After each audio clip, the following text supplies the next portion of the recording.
Hey everybody, Leah Slaughter. I hope you are doing well. I've been really excited to do this short kind of just overview of who we are and what we did because I get this question a lot, and a lot of people don't understand really kind of how we got started and where we made our name and really how old we were when we did it. And I think at the end of the day, we're entrepreneurs and we always have been, but there's so much talk right now about how hard it is to be a business owner and how hard it is to get started and how it takes years of experience and just so much narrative and dialogue around what it is to be a business owner and what it takes to start a business. And for those of you who know me personally and those of you on my Facebook, you know I am a proud supporter of our country, and I wholeheartedly recognize the opportunities that I was given, not only from a great education to meeting my soulmate at a young age, to supportive parents, to life hardships that really drove us and drove me to where we are today. And so part of what I want to go over today, of course, is how we started, how we got here, and what we did different, but also the opportunities that we had to make that happen. And so I think that sometimes the story is so great and so grand that we forget really the backbone of how all of us become business owners and investors and successful. And that is because we live in the greatest country on earth with the best freedoms on earth. And certainly that ability and that guidance and all of that is what made us who we are today. So without further ado, let's get started. So as always, before we get started, anything I'm going to talk about today is my best guess, my best advice based on my experience and my journey and my business ownership. And so as always, any strategy that we talk about or any type of return or investments that we talk about, always we want to make sure that you run it past the people in your life that you feel are a guide to you and that are there to help you make the best decision about what strategy is right for you. And so we don't have a crystal ball, but we are always going to do our best to guide you. But of course, in this business and any other business pertaining to investments, there are no guarantees. We certainly feel that real estate investment and real estate in general is the safest and most opportunistic place to put our money. And that's certainly where our money is as well. But you want to make sure that every investment strategy is a fit for you and your family and your needs and your future. So let's start talking. You'll see here is a picture of Michael and I when we were in high school. Michael was an ROTC, and if I remember right, this was a bat mitzvah that we went to, and I think I was 14 here. I might be 15, but this was on a little button thing that I have in our memory box. So real cute picture. I don't know what I was thinking with that hairdo and what Michael was thinking with those glasses, but humble beginnings, right? So Michael and I were both born and raised in Dallas, Fort Worth. I actually grew up in Dallas and moved to Plano right after September 11th. And Michael was born and raised his whole life in Mesquite. So we both were kind of in the heart of the city.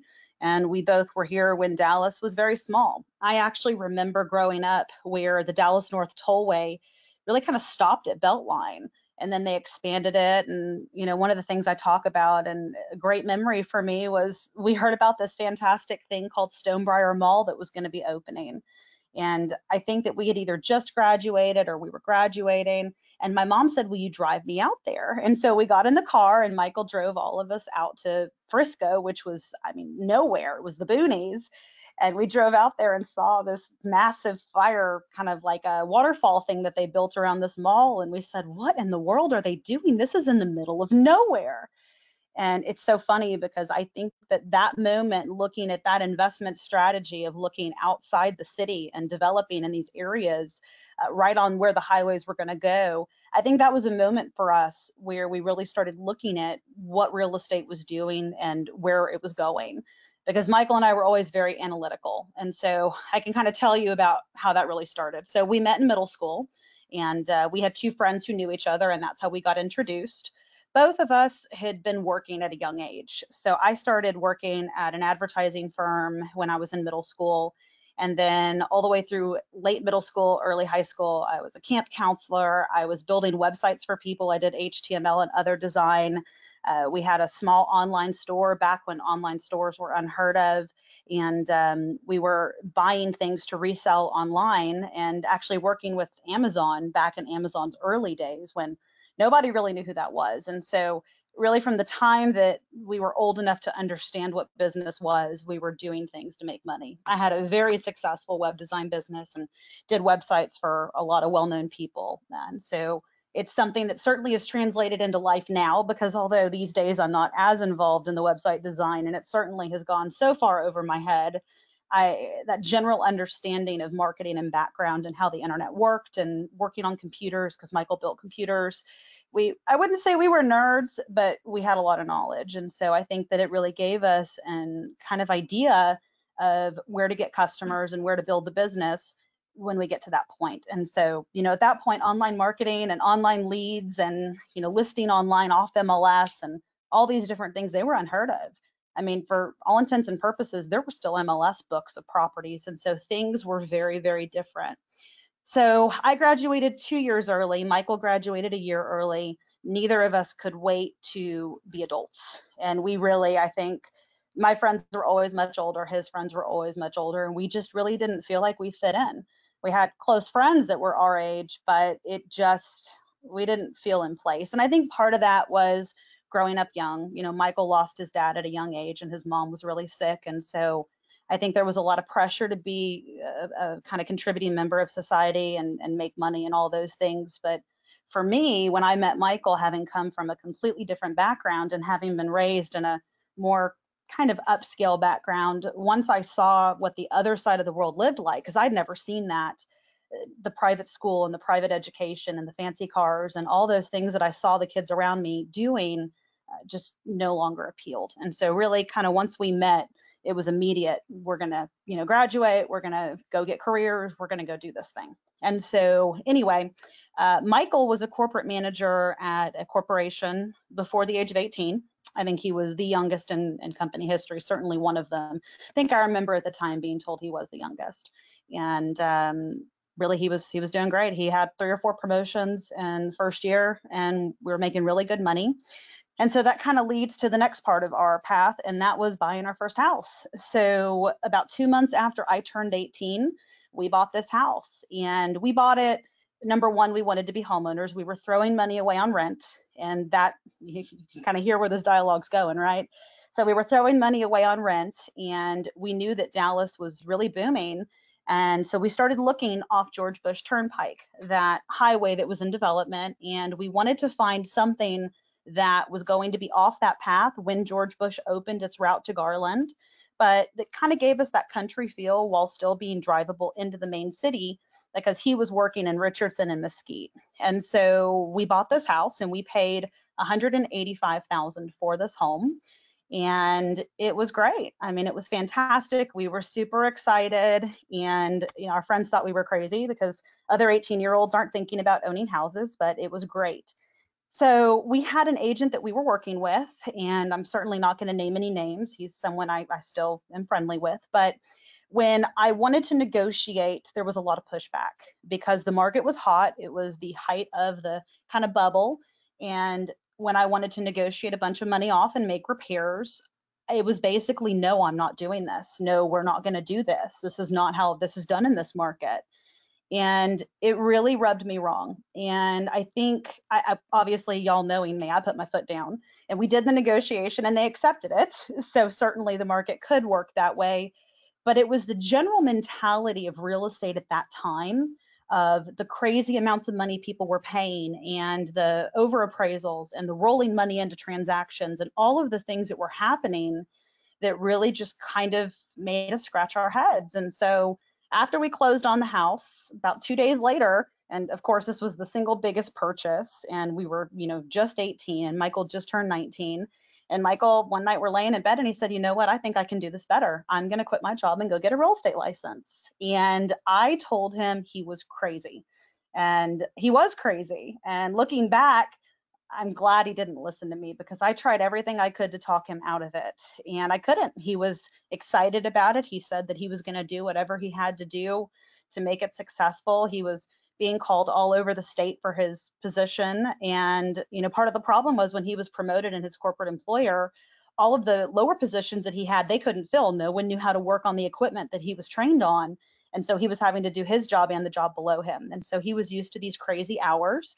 And yeah, it paid really well. And that whole let's take you salary and we're going to pay you more money sounded great, but we didn't know what salary exempt was. And this is another thing that translates back into my business with my company of why we don't want our employees working those crazy hours without compensation and why almost none of our people are salaried exempt. And it's just a different way of doing business, right? So corporate America is work you as much as we can and generally pay you as little as possible. And so that's exactly what his job was. And so he quit his job. We had very little money saved because we had just bought this house, and he basically started walking door to door. And I said, well, look, you're not going to do this without me. And well, if you're going to be in real estate, I want to be in real estate. And so I got my license about a month and a half after he did. And so starting out in real estate, the way that Texas works is if you're an agent, you have to have a broker that holds your license. So we went to this broker, and it was kind of a mom and pop broker. I really don't even remember how we found him. What I remember is when Michael was looking to get licensed, he went and met with him. And the guy said, well, if you ever actually do this, come see me. And so Michael did it and saw him, and we went and licensed with him, and he was okay. I didn't really like the guy. I couldn't quite put my finger on it. He was an old school broker. He'd been doing it a long, long time, and kind of the old way, right? And so we got in and started working, and of course I designed his website and was helping around the office because that was what I knew. And so Michael started working and walking door to door, and we were getting tons of clients, but we were watching the other agents at this company and this broker and how business was running.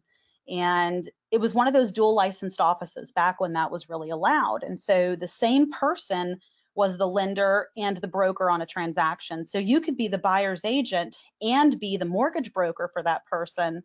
And back then there was no appraisal networks, there were no controls. And so that broker agent was the same person picking the appraiser. And there was a lot of things happening we didn't agree with. And I'm not going to go into a lot of specifics on that, but long story short, it didn't feel like that was the way business should be done.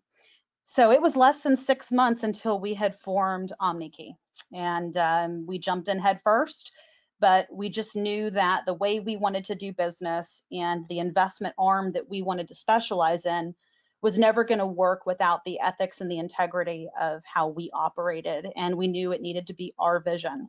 So we hired someone to hold our broker license, because you have to have a real estate license for 2 years in Texas back then before you could get a broker's license.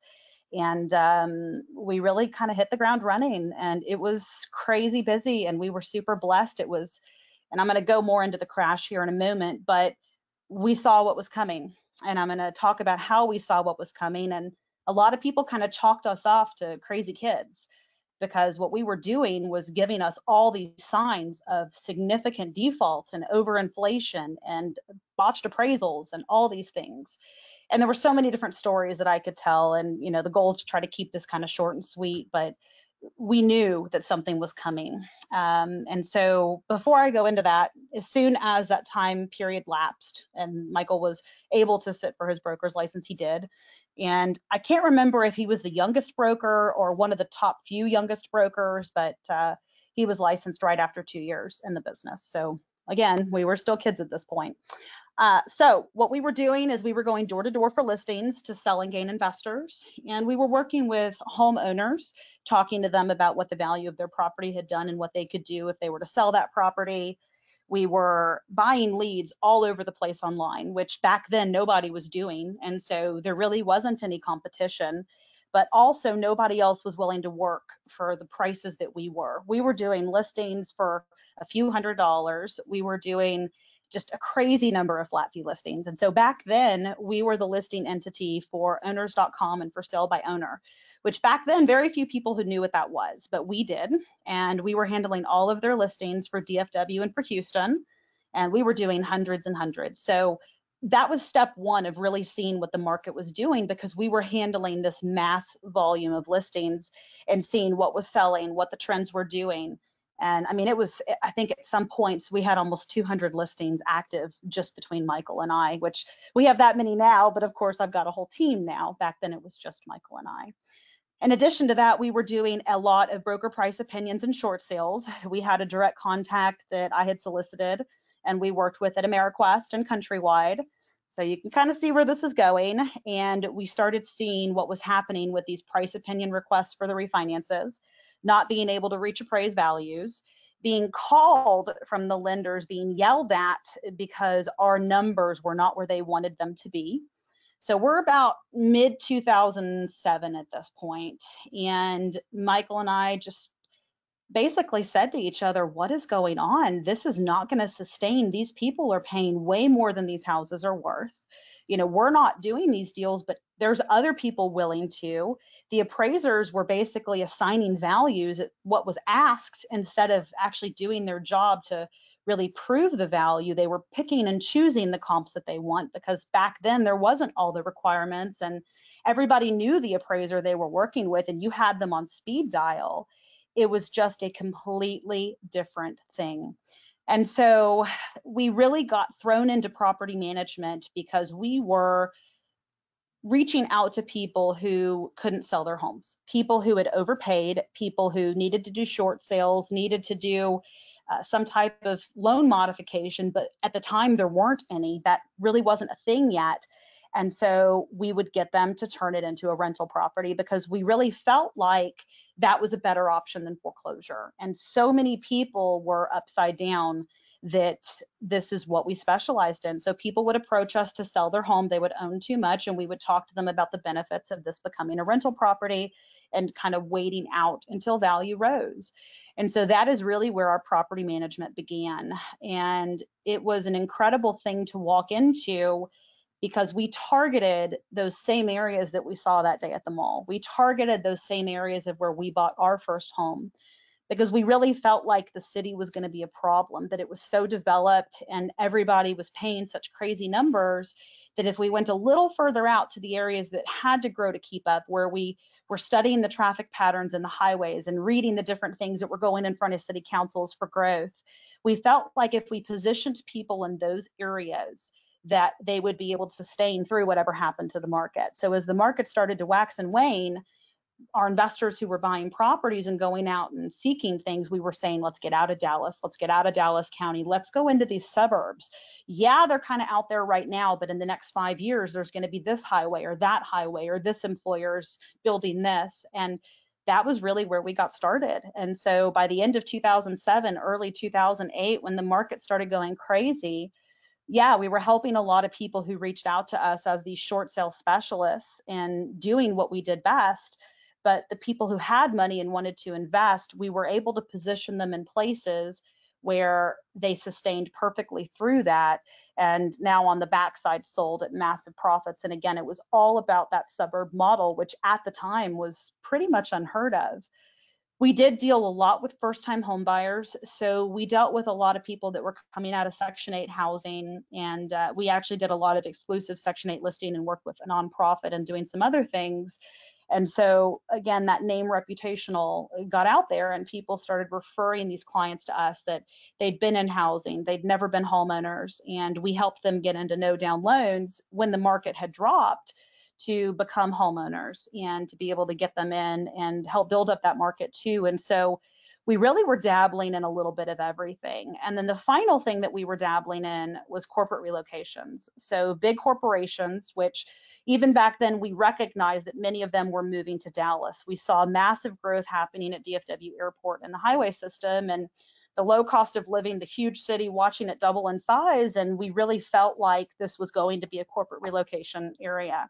So we started reaching out to corporate relocation companies and short-term housing and insurance companies to offer them our rental properties at a premium. And so at that time, come 2008, 2009, probably 20% of our rental properties were in short-term or corporate leases, where it was either people whose insurance company had to put them up somewhere because there was a disaster in the home, or people were relocating here and the relocation company was taking care of getting them a property, and those people were not capable or not ready to be able to buy. And so really kind of all these things going together is what propelled us forward and got us to a huge growth phase.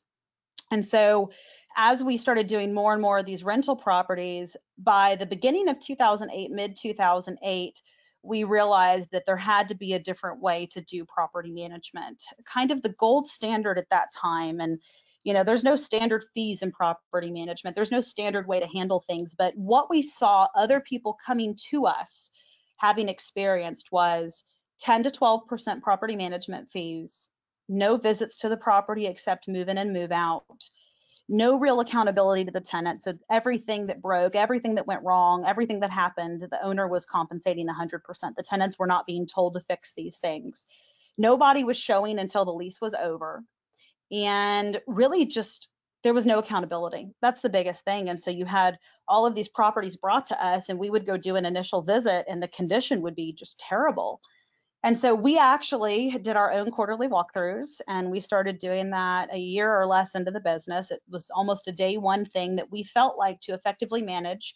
You had to visit the property, you had to make the tenants fix things, you had to make sure they were changing the air filter, and then you had to make sure that it was ready to show so that we could show it the last month to two before tenant move out to get a tenant in there. And so that was actually something that we started doing in the beginning, and it was really nothing that anybody else was doing. I remember I got a couple calls from some other companies that we worked with that were like, you have to stop doing this. I won't name names, but I had one company call me who at the time was large. And, I say large now, we're twice the size or more that they were back then. But to me, it was like, holy crap, this is a big company. And the owner called me and said, you can't charge these fees. You're going to destroy our business.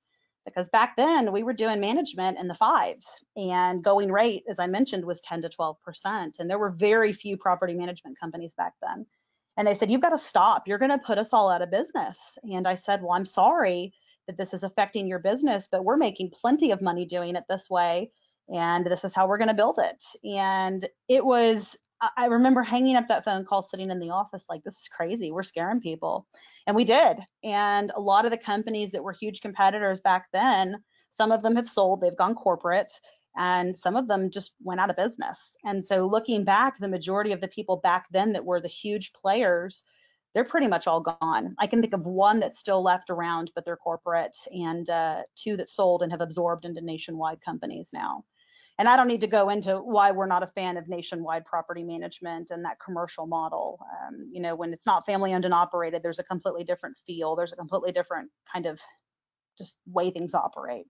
But it was interesting. We used to have stockbrokers call us too. We had a couple investors who did really well with us, and they liquidated their stock accounts completely and brought all the money to us to go help them invest in property. And I had this one stockbroker call me and say, I cannot believe you were doing this, and literally threatened me because he was losing so much money from this customer. And I had one customer alone who paid cash for 44 houses, and all of those houses were between Rowlett and Wiley.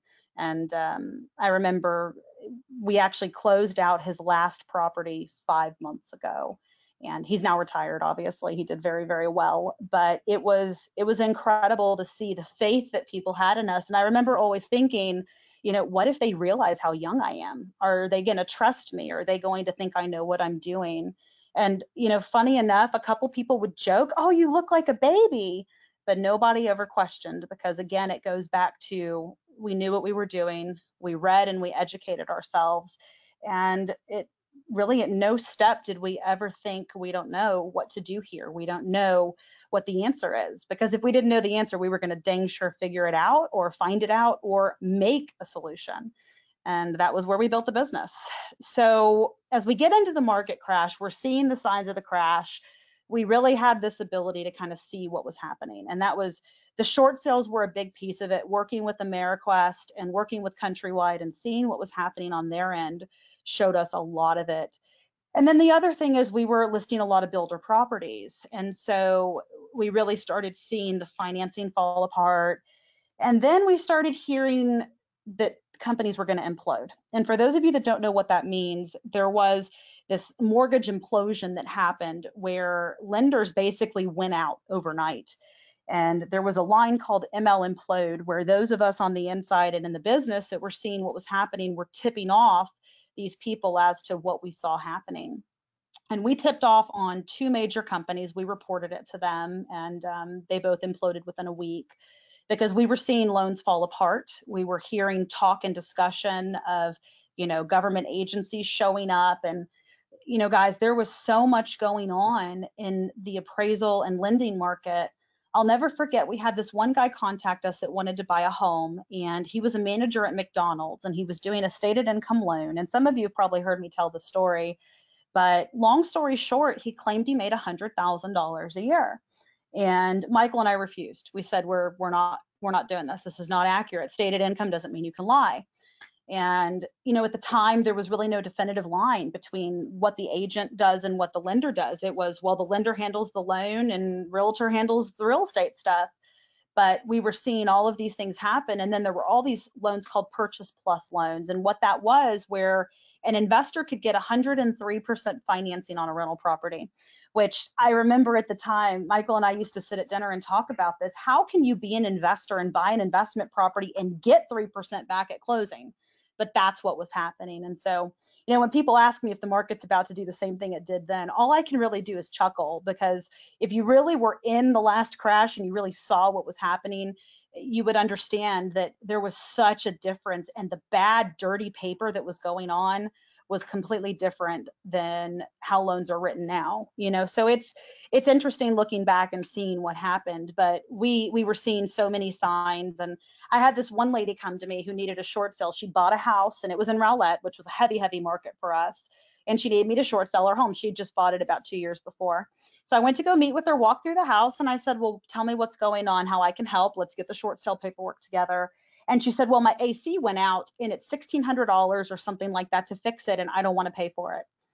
And I asked her, and I said, well, how much money do you have in the house? Because, it's really important that you don't want to destroy your credit and you don't want to lose whatever you put in. She was like, oh, no. I got 5% or something back at closing. I have nothing in the deal. I just want to walk away. If you can short sell it, great. If not, I'll just let it foreclose. This was the type of dialogue we were hearing from people. So what we really kind of started to understand was, when people have no skin in the game, they have no reason to hold out. They have no reason to fight for it. They have no reason to do what's right and what they're capable of doing other than just walking away. And this is the similar mentality that we take to our tenants, right? Because the bottom line is, if they don't have any skin in the game, they don't have any accountability or desire to be accountable, which is why we do the big deposits, why we do the walkthroughs, why we're constantly in front of them. It's the same model, right? It just all grew from and bloomed from what we were seeing on the mortgage side. So 2011, we decided to rent out our property and bought a bigger home. We had adopted a daughter, and we adopted a little 6-year-old or 6.5-year-old girl. And our first home, everything was upstairs, and I had gone through a big health crisis, and not going to go into too much detail about that, but long story short, I have lupus nephritis, lupus SLE, and it attacked in a pregnancy, and we lost our son after fighting 8 months in the NICU. And after that, there was this, kind of question about, well, now how do we build a legacy? And there were two things that were important to us to do that. Number one was adoption, because I obviously couldn't have children. They've written case studies on me. For those of you on my Facebook, you actually saw I shared the case study that was done a while ago on my case, and how the guy's now teaching at Harvard that saved my life. But it was about building the legacy. So children, of course, having a family was really important to us, and building some type of empire or wealth that would outlive us, something that would take care of our special needs children, something that would take care of our family, something that would take care of us. And we never wanted to be in a situation where we saw my family and his family again. And so it was really, we were driven. I came out of that crisis and all of that. And, it's funny, my mother used to tell me, most people would just fall apart, that their life would be over. And I came out of it more grateful and more thankful and more driven than I was going into it. And I was pretty dang driven back then. And so we adopted our first daughter, and we knew we were going to adopt again. So a year later, we turned our first property into a rental, and we bought this home. And this was a beautiful house. We loved it. It was in the same city, same neighborhood, and it was on a creek. It was fantastic. So we closed on it. We remodeled it. and we went to go look to adopt another child. Well, we found two children, not one child. And so we adopted two children that next year. And that house didn't last very long either. Wasn't quite big enough for that big old family, but we'll go over that in a minute. So by the end of 2011, the property management side was just insane for us. And we made the decision that although we loved our short sale and flat fee clients and all of the moving parts we were doing, that we knew where we were going to make the biggest difference was helping people through the crash and helping people capitalize on the crash and the incredible boom that we felt Dallas was going to have. Because we knew Dallas didn't get hit like everywhere else did. We were watching all these other markets and talking to other experts and through the boards and things that we were on, and nobody fared like Dallas did, especially not in the areas we're talking about. And so we basically backed away from everything. We backed away from the flat fees. We backed away from the short sales, other than just a few key ones that people were still referring to us. And I didn't want to leave someone high and dry, but we went fully into investment property. And so in 2012, we were approached by an investment kind of network. And long story short, there was a turnkey provider who had sold a lot of bad deals. And there was a property management company involved. And this was not the only call we got. This was certainly the largest call, but there was a property management company that was doing everything wrong. And I don't really need to go into all of it, but just rest assured, it was bad. And so we took on about 250 customers, and it was all in about a 60-day period, and we fixed the mess. Many of them were facing bankruptcy, lots of vandalized houses, lots of destroyed houses, bad make-readies, repair issues. And we did it all for our normal property management fee. And word got around, and we started getting a lot of calls like that. And really by the end of 2012, we were known as the fixers, and we still are. That is certainly, what we're here for. So we started out fixing people that were in bad mortgages or people that needed to get out and people that couldn't refinance and all those things. And it's translated by this point into, if you have a property and you're in trouble, call OmniKey. And that was exactly what happened. And so I started getting invited to speak around the United States and start working with these customers. And, really to me, we could have capitalized on their positions, of course, but it was so important when I started getting these calls and thinking, these are regular, everyday people. I'll never forget, there was one customer who had bought a house in Mesquite, and I think it was Mesquite. It may have been right on the edge of the Dallas side over by Pleasant Grove. But she'd paid like $120,000 for a house, and it was now worth like 65, 70. And the foundation at the time was the worst I'd ever seen. And anyway, we got the house stabilized, we got it tenanted, we limped along, and in the end, the house sold for like 140,000. And so, it was stories like that they were everyday people. It was her life savings. This was her one investment, and she just trusted the wrong person. And so all of this happening is really what decided that we were going to go full scale into just the investment arm, because we knew that so many people were doing it the wrong way, and we really felt like we would be able to do it right and do it in volume and still keep that hand-holding feel, as you guys see that we still do. So as I mentioned, we ran out of room. And so we sold that house about a year and a half later. I don't even think it was that long. And we adopted those two extra, kiddos. And so we adopted a almost 9-year-old and an almost 13-year-old. And so we bought this beautiful home that was so awful you couldn't walk in the front door. I'll never forget, I took my mother to go see it. And, this was really kind of in the height of that crash and that whole era where things hadn't rebounded. And I walked my mother into this house, and she's like, you can't buy this. This is terrible. And it was rough. They had, I guess, a bad divorce situation, and the less it sold for, it came out of his split, not hers. So there were just 4 dogs let to run free, and it was quite an experience. But we'd been remodeling properties for customers for so many years, and even doing our own houses, that it was a challenge we wanted to take on. So we put over $200,000 in this house, and it served us well for a very long time. It was a beautiful 1-story, about 6,000 square feet on an acre, and we were super blessed to live there. Loved it.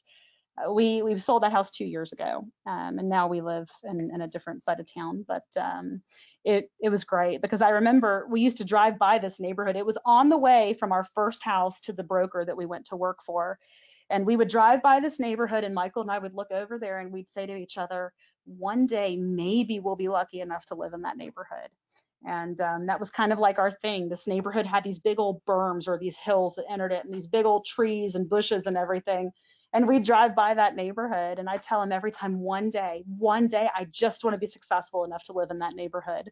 And we did. And funny enough, the neighborhood we now live in, we used to drive by and be like, gosh, I wonder what kind of people live in that neighborhood.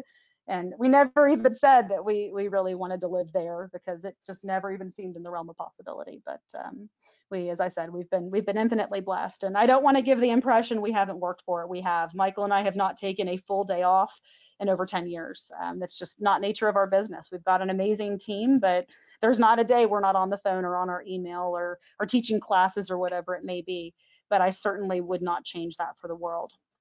So fast forwarding to today, we represent over 1,000 investors and owners from all over the world, and we cover about 70% of Texas. And we are extremely high volume buyers now. We have bought 67 units in the last 7 months alone. So we don't do any pooled or group deals. I get that question a lot. It's not that we don't want to or wouldn't. It's that we very much feel like we like control, and we recommend the same thing for our customers, that we like 100% ownership. There's a great movement for passive income and passive deals if you don't want to be the active decision maker and involved in the day-to-day. And so that's a great plan for most people.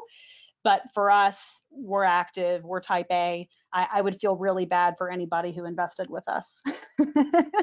But we love it. And so we specialize in buying, as my contractors and my employees would say, tear downs. We just don't tear them down. So for those of you that aren't on my Facebook, feel free to send me a friend request and you can watch our progress. We do it all in private groups and private photo albums and things, just because we have a lot of people, that reach out. But if you want, I'll be happy to accept your friend request and you can watch what we're doing and watch our crazy life with our kids and our dogs. Just make sure you send me a message when you send that request, because I get about 100 a week, so I know who you are and why you're requesting it, if I don't already know you personally. But we really have kept with that family handheld feel. And so for those of you who haven't known us long, prior to COVID, and certainly coming out of COVID, we do every 3 months, we do a big party at our house, and it's not business. It's just getting together like-minded individuals wanting to build something in this real estate world to make a difference. And we have charitable organizations we bring into each one. And we've been super blessed. Our clients and friends are so supportive, and we raise thousands of dollars each quarter for these organizations. And we really have just it's twofold, right? A question I get a lot is, well, why haven't you retired? Because I have enough passive income to do that. But it's about the lifestyle. It's about, we love what we do, and we love our business, and we love our people, and we love our clients and our friends and our employees. And the difference that we make, and I know it's huge because I have people who retire every day off what we do. And really, at the end of the day, remove all that from the mix. It's the call that we get from the person who needs help. It's the call that we get from the owner who has had some awful situation and they need our assistance. And in times like coronavirus, where we want to pull our hair out some days because it's been crazy. Call volumes up 40%, and not just for us, but for our vendors and the home warranties. And there's so many things to navigate now and so many moving pieces. And then you get the call from the customer who has just a terrible situation with the tenant, or tried to evict the tenant and ran into problems because they didn't know what they were doing, or who knows what the story is going to be. And those stories are the constant ground for us and the reminder of, this is why we do this, and this is why we work nonstop, and this is why we love what we do. Because I know the void that we would leave behind would be great. And it's not conceited, it's just the truth. And we intend to make that just such an integral part of what we do as we grow. And so plans are to expand to states around us as we see that their laws and their restrictions and things match our model. We won't sacrifice the model to operate elsewhere. and then certainly continuing to expand through Texas. So we started the move outside of North Texas 3 years ago, and we've already gotten to 70% of the state. So we certainly are moving as quickly as we can while making sure that we can offer the same thing as we move through those expansions. So I wanted to kind of end this with just a personal look so that you know who we are on a more personal level and what we do that's not work. And so me personally, I serve on a whole bunch of committees. I'm on 3 right now throughout the state for real estate. And then I serve on a board for a nonprofit as well. And we're involved, as I mentioned, with a lot of charitable organizations and things. And you can actually learn more about that on our website as well. And then, of course, through my Facebook, where I'm very active. I love cooking. I actually have a cooking group on Facebook too. If you love homemade recipes and things, that's kind of the only time I'm not doing something on my phone or on a call or on the computer is when I'm cooking. So I love to cook, and I'm one of the only people in my family who cooks. And so one of my best memories of this whole coronavirus thing, if you can even have a positive memory, is every week or two dropping a week's worth of food to my mother and grandmother, who are just, they're not going out. It's just too high risk. And so I've been cooking for lots and lots of people and having people over and cooking, being safe, because I do have lupus, but on the same token, I recognize that I fought to be here to be able to have that quality of life. So Facebook is definitely one of my worst habits because I'm on it all the time. And I love to swim, I love movies, and I love to read. So I certainly, I can't have idle thumbs. So you'll always find me multitasking. I'm either reading and watching TV or listening to music and returning emails. Or you're never going to find me doing just one thing unless it's sleeping. And yeah, I like to stay busy for sure. And Michael is way more impressive than me, and I'll tell you why. So after we adopted the 3rd child, Michael came to me and said, Leah, I really want to give back. I really want to do something different. And he went to police academy full time for 6 months to become a police officer as a reserve. And he's been doing that for 7 years now. And he's actually a lieutenant with the constable's office in Collin County. So super proud of him. He donates a ton of time and does very unique cases, works a lot with the types of organizations and things that matter to us and how he utilizes his police career. And he's a full-blown cop, guys. He's not, sitting in a courtroom watching cases and escorting people in and out. He's doing everything your regular cops do, and people call him for advice, and he's got a whole team under him. So super proud of him. And certainly when he came to me wanting to do that, I didn't get it, but I supported him. And that's the great thing about being a business owner and being in a marriage with someone who's your best friend. So Michael served and has served on a ton of boards and commissions, not only in law enforcement, real estate, but also just general city government. He actually is running for city council in our city right now. And there's a lot of reasons why, but most importantly, it's about spending. It's about spending and what a city has the right to do and not do. Michael is very involved in a bunch of charitable organizations as well as me. And then for his pastimes, he loves reading. He loves collecting coins and guns. We are from Texas. He loves fishing, and he loves anything history. Michael has a photographic memory, and so he loves to read anything he can. And don't ever try to question him on something he read, because he will remember it and he'll know exactly what the facts are. Now, the caveat to that is he has more useless knowledge than anyone he's over here laughing, more useless knowledge than anyone I have ever met. So you'll be having a conversation and the guy's going to spit out a fact about something and you're like, how do you know that? But it's great to watch because he's definitely the smartest guy in the room and he knows it.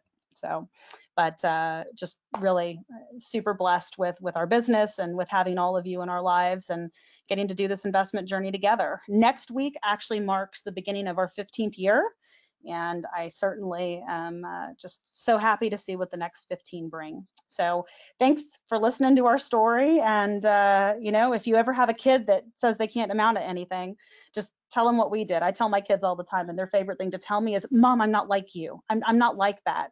But it can be done. It can be done. And we all have the opportunity to make something great of ourselves. And it doesn't matter what background you come from. It's about the drive and it's about the motivation. And it's about wanting something better for yourself and your world. And so anyway, thank you all for being a part of the journey with us. Thanks for attending this class today. And we will look forward to our robust class schedule the next few weeks. We've got some great classes coming up. And my favorite one we're going to talk about is how your tax bill changes, your income tax bill, by owning just 4 rental properties. This is going to be a huge class. And the point of me doing this class is to show you how just a little bit of rental property ownership can completely transform your life. So you don't have to do it on the scale like we do, and you don't have to be crazy about it like we are, but just a dabble, just a little, getting your feet wet is enough to change your life. So look forward to seeing everybody there. I appreciate all the positive comments and everything. Yes, this will be sent out and will be available for anybody that didn't get to finish. But again, just thank you all so much for being on this journey with us.